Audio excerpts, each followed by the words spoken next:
Oh, no way. I pass by there every time I get to my house. And I'm in Baldwin. Well, I'm not. Okay. I live in Woodmere, so. And she's Hey. All right, I haven't watched. I believe it's 1 o'clock. So welcome, Lauren. How nice to see you. And Let me everybody just else. give a moment to mute, please. Every day we have some new. Okay, Margie. Yes, every day we always end up with some new folks, which is fabulous, or I don't get to scroll to see their faces. So if you're new or newish, welcome to our daily Kaddish Psalm reading. And I'm Margie Miller. I'm the president of Women's League. And I'm thrilled to be here together and again to create this community. And I think that some of you, Tammy and Charlie, should be on here somewhere. I even quoted them in this week's Shabbat message on some of their silver lining comments they made the other day. So take a look at that, Charlie, if you're here. And Tammy, I don't see you yet. But Rabbi Ellen Wallensfield is our executive director, and she does this fabulous thing every day with us. So I'm going to mute myself, and it's all hers. Thank you. But I missed before because I was putting it on Facebook. Who's the person from Merrick? Is that Lauren? Welcome. Okay. I could tell it was a new voice that I didn't know before. So good to have you here. So I have a long program today, but don't get scared. Well, we'll be done in time, and we also have a Yom HaShoah program. I got really excited planning it today because there were lots of like outside sources, and I was like, I could do this. I'm going to teach you all the outside sources too. Psalm 20 is a beautiful psalm. I wonder if one day I'll actually tell you I don't like the psalm, but this one's really good actually. It's a psalm that's recited on the birth of a child. My sister's niece is any moment now delivering, so I wonder if they're going to be saying this. Any news on that, Mommy? Shake your head, yes or no? No, nothing yet? Okay. So number 5, I think God bless her. God bless the child. So this is a psalm if you need a psalm for the birth of a child. And ironically, I kept building up the enthusiasm for the psalm, saying we read it every day. Ironically, we don't read it today. So Psalm 20 is in our Siddur at a part of the service that you might not pay as much attention to. I know that I often get antsy at this point. It's after the last Ashrei, right before Uval Etzion, and Uval Etzion, and then there's Kaddish Shalem, and then it's Aleinu, and then you're done with the service. So it's often this time, like right before the final part of prayer, when you have to go through this prayer of Uval Etzion, and you say Kadosh, Kadosh, Kadosh in it again, and then after you say that, then you can take off your tefillin. So often Psalm 20 is like stuck in between. It's 10 verses, so it's stuck in between the long Ashrei and the long prayer of Uval Etzion that takes on 2 pages long. And ironically, it wasn't said today because today's Yom HaShoah, Holocaust Memorial Day. So if you read on the bottom of I have my 1-volume weekday Sim Shalom Siddur. Barbara has it there too. So Barbara, I'm on page 79. It says on the bottom, the passage above is omitted on Rosh Chodesh and Chol HaMoed, and on the day before Yom Kippur and Pesach, on Chanukah, Purim, both the 14th and the 15th of Adar Aleph and Adar Bet, Yom HaShoah, so today, Yom HaAtzmaut, which is next week, Yom Yerushalayim, and Tisha B'Av.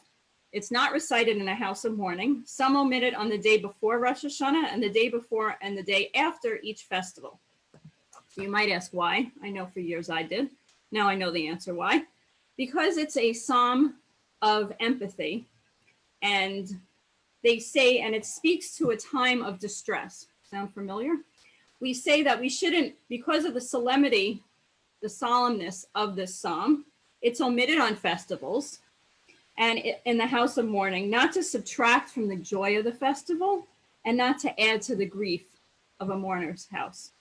So that's why it's not said on those occasions. But I have to tell you, it's a really beautiful psalm to discuss the idea of God listening to us in our distress. And the psalm gives us the idea of that during these times of distress, we don't want to add any more to it, so we don't add the psalm to those holidays. Okay, you got that. So the psalmist's idea is that he feels safe now. So what does he feel safe from? I am going to put the text on the screen for you. Give me 1 minute. It might take a little while, but it's coming. There you can watch all of us. Okay. What do you have on the screen, Margie? Do you see Psalm 20? I have the Mourner's Cottage. Oh, God. Okay, 1 minute. We're getting there. Close.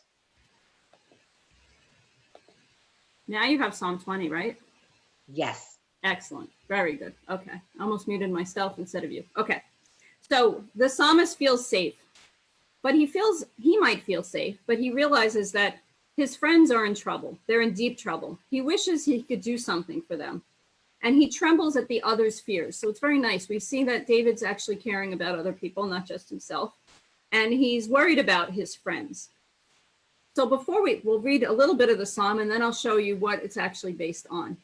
So for the chief musician, again, we had musicians back then. It starts with the Hebrew word lamanatseach. So you know Can you that, make it a little larger? yeah.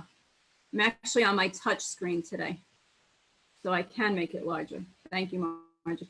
And by the way, Margie and Debbie are co-hosts today, so if you want to mute and unmute people or ask the questions, you can. So Alan, it's too large now.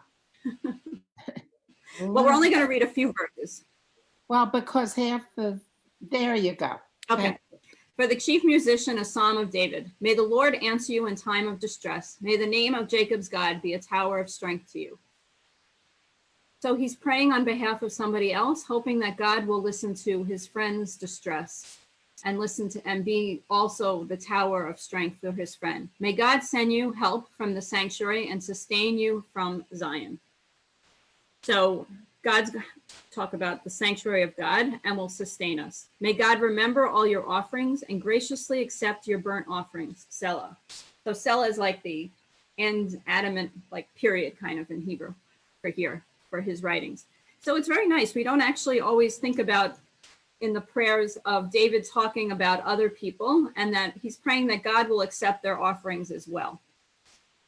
May God grant you your desire and fulfill your every plan.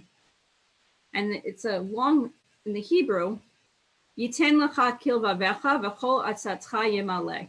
It sounds like a beautiful, like, they have like set prayers that people might say to their children under the chuppah. But this is actually a really beautiful, like, may God grant you your desire. Like if you're blessing someone, this is a nice way to say that, and fulfill your every plan. And I have a few chats and I just want to make sure that it's on. Did Hedda Morton get to have her sound? Okay. Yeah, we're responding to her. Okay. All right. Very good. I'm not going to worry about it then. Just want to make sure everything's okay. All right. So if you want to write down that verse, in my opinion, at least 20, verse 5 is a nice way to bless somebody when you have to do your graduation cards. I think that's a nice blessing. May we shout for joy over your victory, and the name of God unfurl our banners. May the Lord grant your every request. So if someone's having battle, who is having the battle? You'll see now. So now you have text related to Psalm 20 on the screen? Yes. Okay, good. So what is this based on? And I want to thank my daughter for preparing this part for me. This is all, and I know it's small, bigger. So this is all based on a story. So we can see how the texts of the Bible interconnect. This psalm was written in response to this situation in Samuel 2, chapter 18. So you always hear my voice. Let's hear another voice. Because she's on my first screen. Rita, would you want to read it? And if you don't, that's okay. David mustered the troops who were with him and set over them captains of thousands and captains of hundreds. David sent out the troops, 1/3 under the command of Joab, 1/3 under the command of Joab's brother Abishai, son of Zeruiah, and 1/3 under the command of Ittai the Gittite. Thanks a lot, Ellen. Sorry. And David said to the troops, I myself will march out with you. But the troops replied, no, for if some of us flee, the rest will not be concerned about us. Even if half of us should die, the others will not be concerned about us. But you are worth 10,000 of us. Therefore, it is better for you to support us from the town. Okay, I'm going to stop you for 1 minute. So if we want to know the background of why is David writing this psalm, I said at the beginning that he feels that his friends are in trouble. Who are these friends? It's actually his troops that are connected to this story in the second book of Samuel. So they were going out to the battlefield. David wanted to go out with them, and he said, we don't want you to get hurt. Kind of like you don't put the president out in the front during the battle. We don't put King David out in front during the battle. They said to him, stay home. We don't want you to go with us.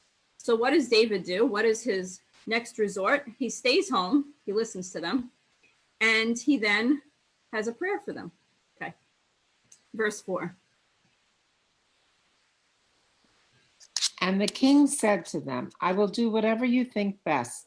So the king stood beside the gate as all the troops marched out by their hundreds and thousands. All right, I'm going to skip a few things. So they go out, the troops marched into the open land. The battle, okay, you can pick up on verse 8. They're battling. We're not going to read the whole thing. He's all worried about his son being out there. If I betrayed myself, okay. So in the ultimate end, they're going to win. Okay. We pick up on verse 24. 24. David was sitting between the two gates. The watchman on the roof of the gate walked over to the city wall. He looked up and saw a man running alone. The watchman called down and told the king, and the king said, if he is alone, he has news to report. As he was coming nearer, the watchman saw another man running, and he called out to the gatekeeper, there's another man running alone. And the king said, that one too brings news. The watchman said, I can see the first one runs like Ahimaaz, son of Zadok. To which the king replied, he is a good man and he comes with good news. Ahimaaz called out and said to the king, all is well. He bowed low with his face to the ground and said, Right, I'm going to scroll, not to confuse you. Okay. and said, praise be the Lord your God, who has delivered up the men who raised their hand against the Lord, my Lord, the king. The king asked, is my boy Absalom safe? And Ahimaaz answered, I saw a large crowd when your majesty's servant Joab was sending your servant off, but I don't know what it was about. The king said, step aside and stand over there. Okay, now I gotta find my place again. Sorry. Oh, okay. The Oh, king, just go to the last part. May the enemy, he's concerned about his son Absalom, and he answers the very last sentence. the king asked the Cushite, is that what you want? Mhm. Okay, the king asked the Cushite, is my boy Absalom safe? And the Cushite replied, may the enemies of my lord the king and all who rose against you do to you harm fair like that young man. Okay. I don't- Difficult Hebrew. Thank you, Rita. So You're this is the background of, are we back to the verses? May God grant you, okay, good. So this is the background of why David wrote this song. He wanted to go out to battle. They said, stay home. He stayed home. And when they came back victorious, he wanted to write something to be happy about their victory. Thought it'd be good to see the background story.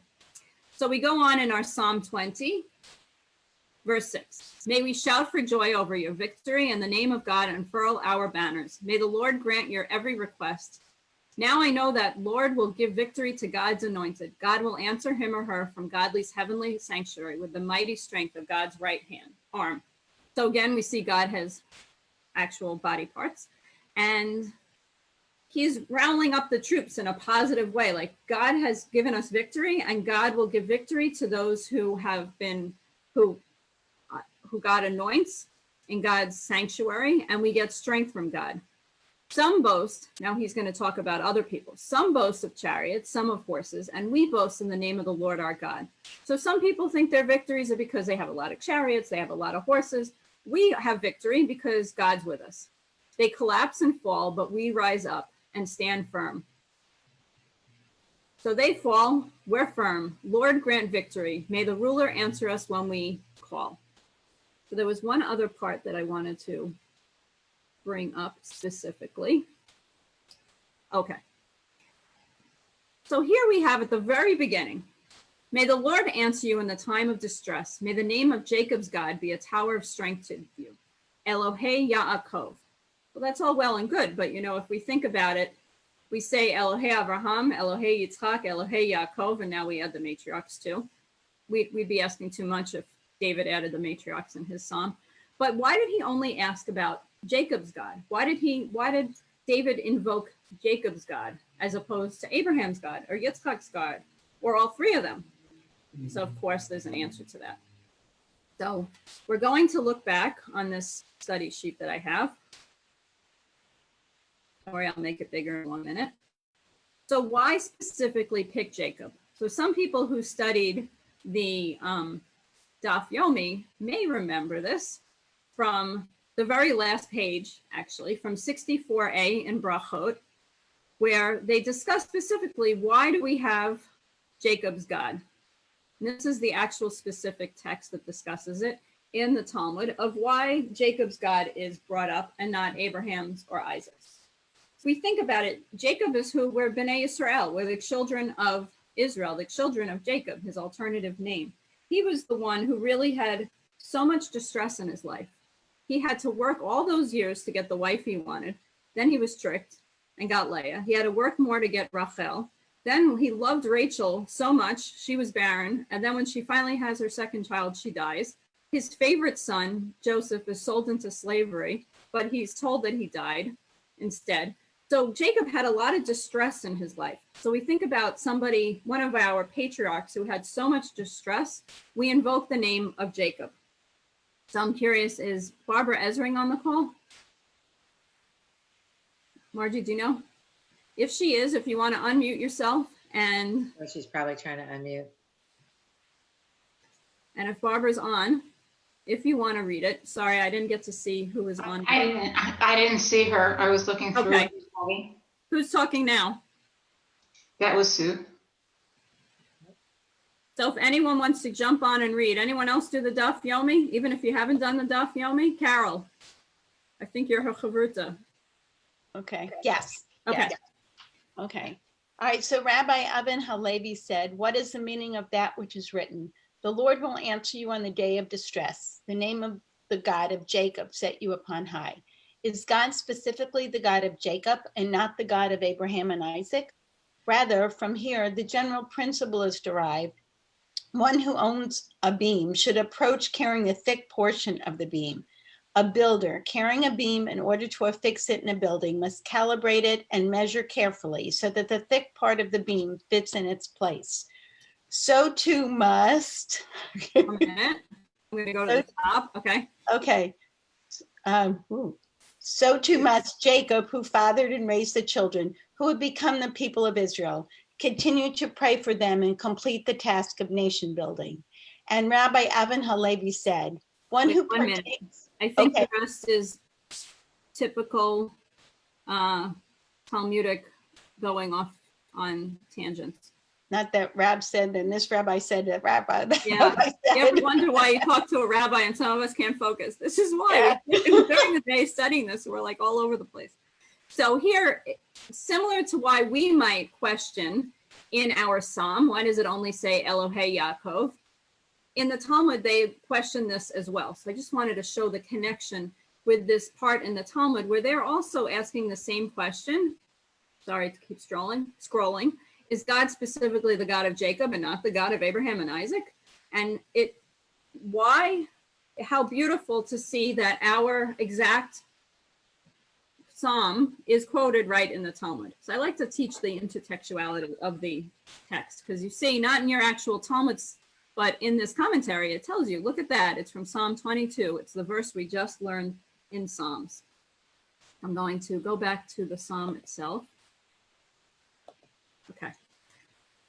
Yes. In 10 verses, we're truly praying to God that David was praying on behalf of others, that God will listen to him and listen to his prayers, that they'll be victorious. And the last verse is a prayer, is a verse that we often say, Adonai Hoshia HaMelech Yanenu V'Yom Korenu. Lord, grant victory. May the ruler answer us when we call. Sometimes people need mantras in life to say to keep them going. One of my favorite is Ana B'Koach, the God give me strength. It's right before the L'Chadodi in some prayer books. But this is a nice mantra too, to think, Adonai Hoshia, please God, save me. HaMelech Yanenu, God will answer, the ruler will answer, B'Yom Korenu, when I call out to you. So it's 6 words that we can almost memorize. To really, if you need time, sometimes people's mantras are like the Shema. If you're in a dangerous situation, sometimes people say the Shema. But this is a prayer that we can say in time of need. And why specifically, and I'll close with this, why specifically, and I'll, as I close, I like to look at people. So I'm gonna look at you. Why do we close the service basically with this psalm? If you think about it, I told you it's 2 prayers before Aleinu. You only have 2 more prayers after this is Aleinu, and then depending on what you do in your synagogue, you might do Psalm of the Day, or you might sing Adon Olam. Because now we're going out into the world again. We've been enveloped in our synagogue life, in our prayer, and now we're going out into the world again saying, God, hear my distress, protect me. I don't know what's going to go on after I leave here, but I'm re-entering that outside world of hazard, of danger, perhaps, but keep me from harm. And it could even be, if you think about it, in the times when it was dangerous to pray in synagogues and then leave, you're a target. Everyone knows you're leaving, you were Jewish, you were praying in the synagogue, and now you're praying for protection. So not only do I think the last 6 words are really nice, but I feel like this is the psalm we should say together when we re-enter life after this period of isolation, to re-enter the outside world of what it's like outside of here. That's Psalm 20 in a short nutshell. We have more to go, don't worry. And I am going to, can we all remember the words El Na Rafa Na La? Please God heal her, because usually at this point in our service we have a Misha Baruch, and I'll do something I don't usually do. I'll lead us in singing of the El Na Rafa Na La to the melody of Ozi V'Zimrat Yah. It's not on the screen. No, I know. I didn't, it's on a different sheet that I don't think I have prepared. So as I sing it, I will try to find it too. Because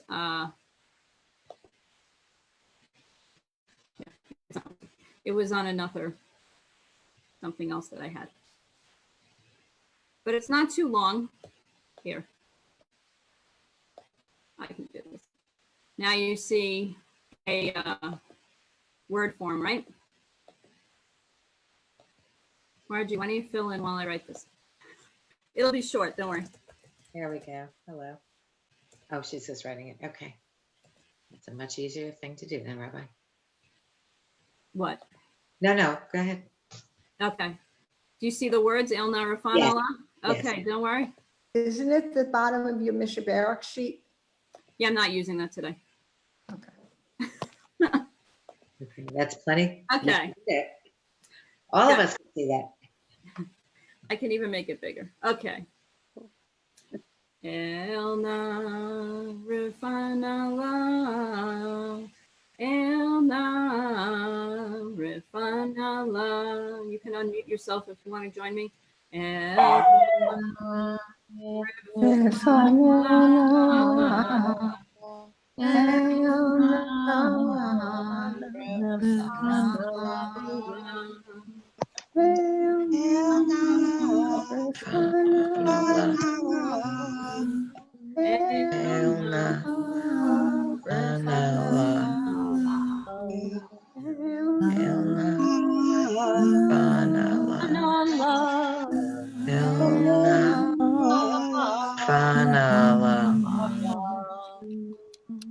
Please, God, heal all of us as we move through this time of uncertainty. And I will, because we have 2 parts of our service today, both the Psalms and the Mourner's Kaddish, and also our part for Yom HaShoah. We're going to say the Mourner's Kaddish together. I'm going to unmute everybody. And if you have outside noise that might interrupt us, just be conscious of all of us here together. And we're going to attempt to start together and go at a slower pace. So maybe we'll all try to say it together. Good luck. Yeah. Was that Judy? I'll count. 1, 2, 3. Yitzchadam, v'yiskadash, shemei rabah, dama tivra, hirutei,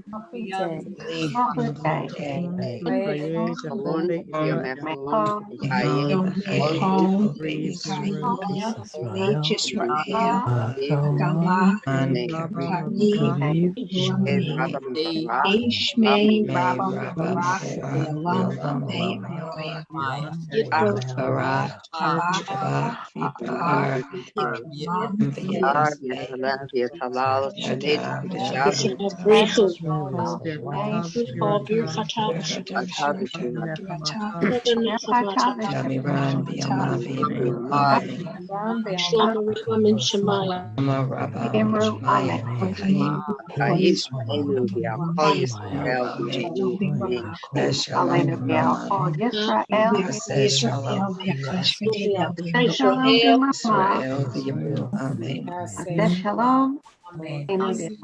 Yisrael.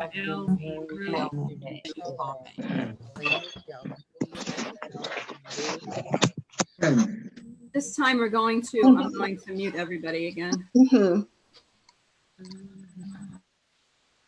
And participants are allowed to unmute themselves. At this time, we're going to move towards our tekis. I'm unmuted, right? Okay. Be a pity if I was talking and no one heard me. We're going to move to our tekis, our ceremony to commemorate Yom HaShoah. And I have asked a few people ahead of time to participate. I haven't been able to speak to everyone, so I have to check who's here. So one of the things we're going to start with, we're going to have a few different readings, some of the classical readings that we have in our Sidurim. And I wanted to start our ceremony with introducing all of you. You've met her, but you may have not heard from her. Our communications and marketing director, Sarah Stern, who's written a book of poetry, We've Been Lucky in the Midst of Misfortune, which I knew was about the Holocaust. So as we begin our service today, I wanted Sarah to read one of the poems that she's written in her book to start us off for our ceremony today. Sarah. Hi, thank you, Rabbi. The title of the book, it comes from a letter that my grandfather wrote when he fought for the Germans in World War I. And the actual letter is on the cover of the book. And you can see his handwriting right on the cover. I never met him. He died 10 years before I was born. He was, well, we don't have enough time, but many years later in 2014, I was able to visit the village where my family lived for 300 years before the Holocaust. So this poem is about visiting the Jewish cemetery, and it's called Moss.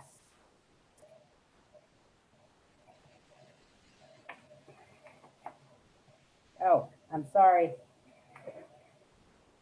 Moss. Elias Wolf Pressburger, Sophie Pressburger, my great-grandparents. Hans and Barbara take us up the hill to the Jewish cemetery. It's raining. Barbara says the graveyard is beautiful in every season. The stones take us further and further back, the 1600s, the all shades of green moss cover everything. We are underwater in a land of gorgeous fish and names. A black chill rises and thick grapevines roar, write my name here. I could have been a middle-aged woman in Berlin, boots and jeans, kinky just right, glue vine. I cry for the numbers, fish have no end, see them in this small green. Is this what it means to see the past in front of you? Even the still visible smashed glass is lyrical. Even in death you try to take from us, but you can't. We are on the other side already. Ha, bastards. Mommy, I feel you here. I'm remembering how you told me you'd play. Run and hear the church bells. I see the village below, the pastel houses, the fields you spoke of. How your papa would come home from a week of cattle dealing and he'd ask you, who did you beat up this week? Because you were strong and he loved you. Thank you. Thank you, Sarah. And we can email you the poem. And I'll probably put it on the Women's League this week at Women's League. This time we're going to continue on with some other prayers. I'm going to share with us on our screen.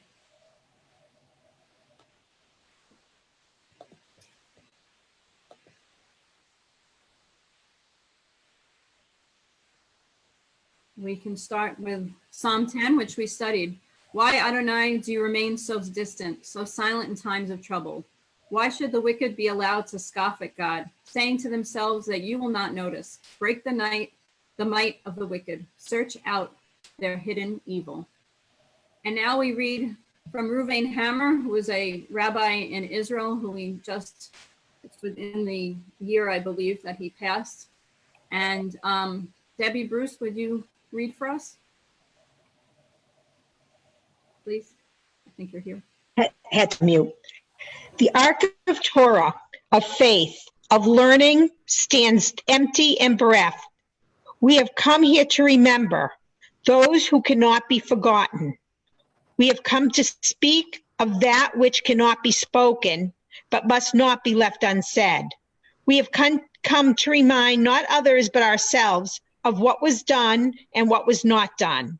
We have come to ask questions that cannot be answered, but cannot be left unasked. We know how to remember the dead we have known. We know how to commemorate the death of one person, but all of us are mourners. All of us recall not one, but 6 million ones. Not alone those we have known, but those no one can know. The names that will forever lost. Thank you. And Sandy Berenbaum, would you read our next anonymous? Can you scroll up a little? Yes, and I'll also, can you see it now? We shall remember our brothers and sisters, the houses of the city. Wait, am I starting to, wait? Oh yeah, I believe in the sun. Okay. I believe in the sun even when it is not shining. I believe in love even when not feeling it. I believe in God even when God is silent. Thank you. And you're going to continue in 1 minute. I'm going to, you see how it's a responsive reading? If Sandy and Barbara Kaplan, who observed the yahrzeit of her father just yesterday, who was a Holocaust survivor, both your children of fathers were Holocaust survivors. If Barbara can start and then Sandy, and you could read it responsively. And if you're not muted and you're not reading, if you could mute yourself, please. We shall remember our brothers and sisters, the houses of the city and the houses of the country, the streets of the shtetl streaming like rivers, and the lonely inn on the open road. The face of the old man, the mother in her kerchief, the young girl with braids, and the infant. The thousands of communities of Israel amid the families of the earth. all the congregations of Jews who were slaughtered on the soil of Europe by the Nazi murderer. The man who suddenly screamed and while screaming died. The woman who clutched her child to her bosom, but her arms could not hold her. The baby whose fingers explored his mother's nipple, but it was blue and cold. The feet that sought to flee, but found no refuge. And those who shaped their hands into a fist.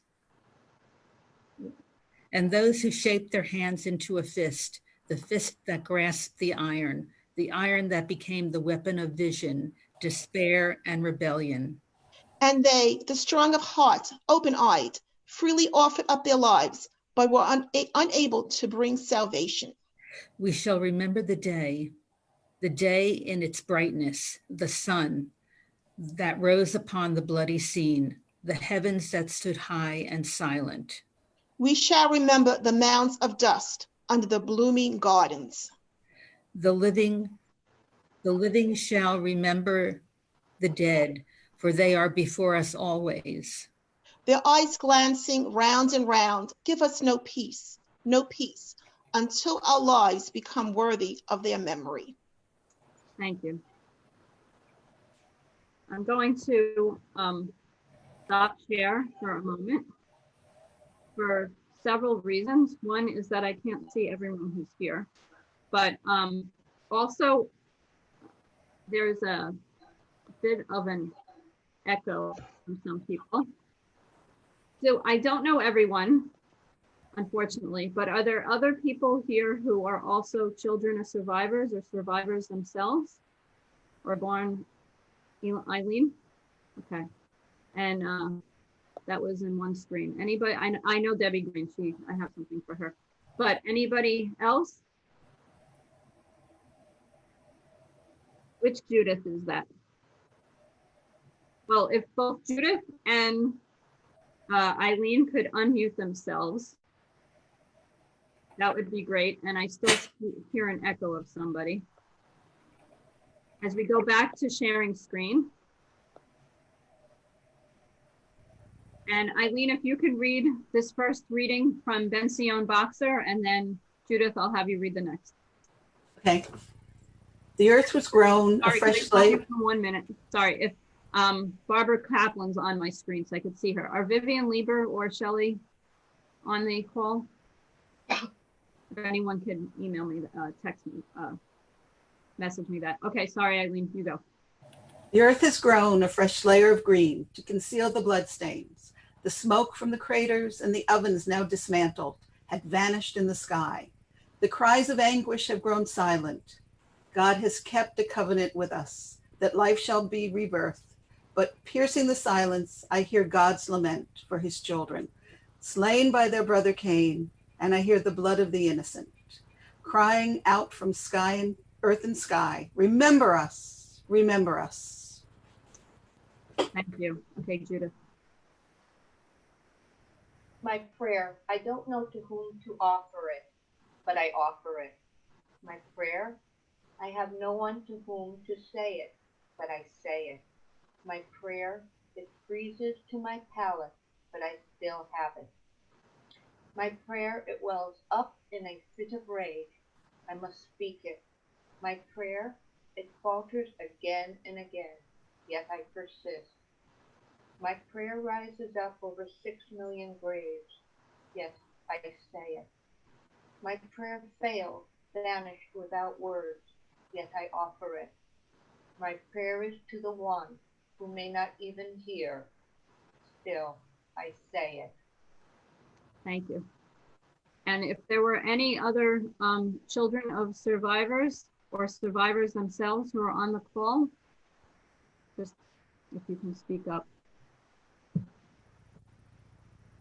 If not, Alan Bresnick, would you read the English of the El Male Rachamim, and I'll chant the El Male shortly. Here's the English on the screen. Right here, the exalted, got it. Okay. Exalted, compassionate God, grant infinite rest in your sheltering presence among the holy and pure, to the souls of all our brethren who perished in the Shoah. men, women, and children of the house of Israel, who were slaughtered, suffocated, and burned to ashes. May their memory endure and inspire deeds of charity and goodness in our lives. May their souls thus be bound up in the bond of life.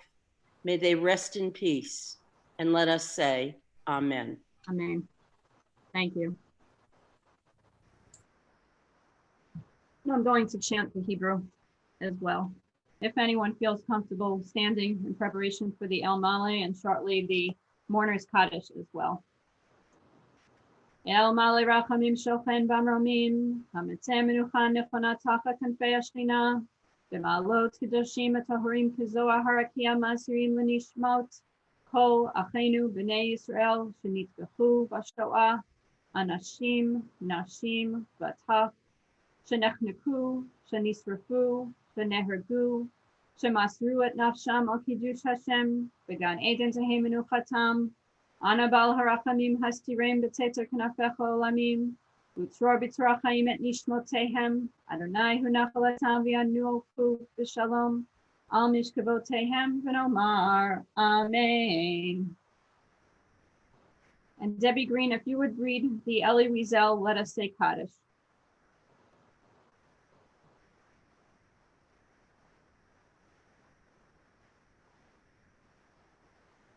And I think you need to unmute yourself if you haven't yet.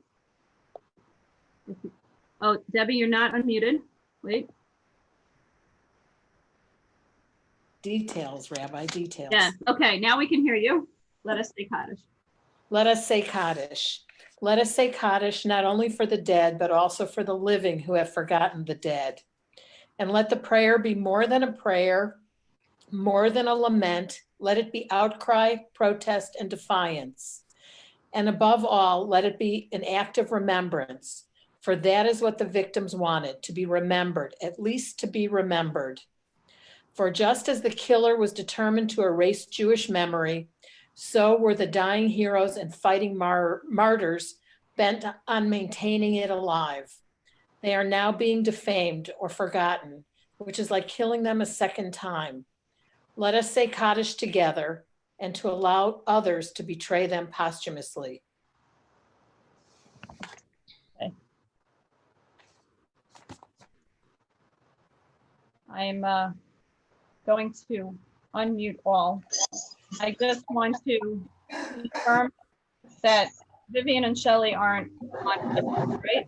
Aren't they?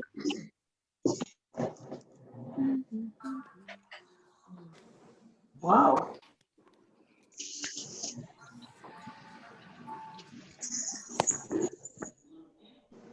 Sorry.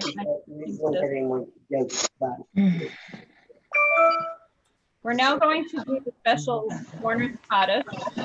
For if you have background noise, if you can just decrease it on yourself. So this is the Mourner's Kaddish special for the Yom HaShoah. I'm going to read the Hebrew word, and if everyone, or the Aramaic word, and if all could respond with the English, etc. Yitzgadal, Kadash, Me'raba, Almad, Rafute, Yamliach, Malchute, Chayechon, V'yomechon, V'chaye b'chol beit Yisrael, V'hadalah u'bizman kariv, Amen.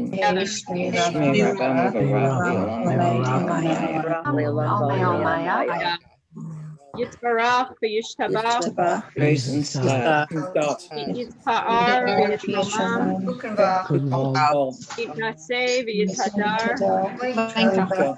Yitzaleh v'yitzlal, Made Kedusha, Le'ela, Kol birchata v'shirata, Shishpata v'nechamata, Amiran, Alma, Warsaw. Maine. Hey, Shlama Rabba Mitzrayim. Shlama Rabba Min Shemaya. Israel. El Yaseh Shalom. Shalom Bimrama. Kol Yisrael.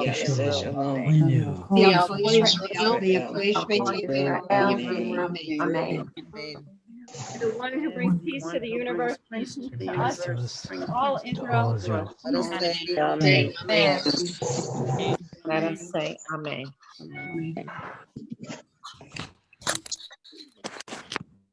So it was an opportunity that we had to be able to bring so many people together today from all parts of the country and the world probably as well, so that we could mark this day of Yom HaShoah together.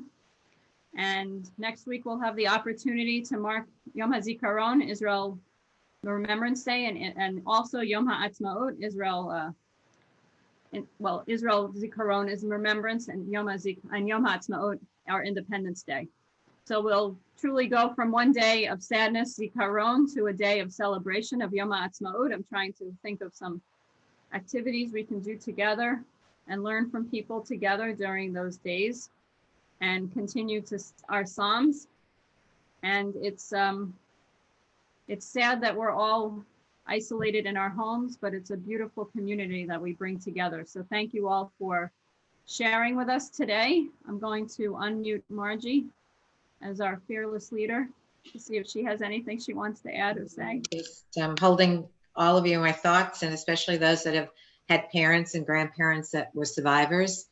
My family had come over before, so it's something I know about, but not something it's part of my life. So just thinking of all of you. I know many of you are children of survivors, so just holding you in my thoughts. And many of you have been writing that how moving this was, and thank you. And for anyone that doesn't seem to be getting our emails or have not been receiving the Shabbat messages, whatever, it's probably because you never opted into our system. We might have your email on record, but we're not allowed to send you unless you choose to subscribe. So if you have no idea what I'm talking about and you're not on our list, just email me, mmiller@wlcj.org, for Margie Miller at Women's League, and I will make sure we get you to subscribe, even if we have to do it for you. Okay. Thank you. Thank you. Thank you all. Have a peaceful, healthy day. Everyone have a good day. Thank you. You as well. Have a great day. Thank you, Rabbi Ellen. It was very meaningful. Yes, thank you, Rabbi. Wonderful. All right to me. Thank you so much. Very special. Health and safety to everyone. You as well. And to all of you. See you tomorrow. Enjoy the rest of your Tuesday. Indeed. Yeah.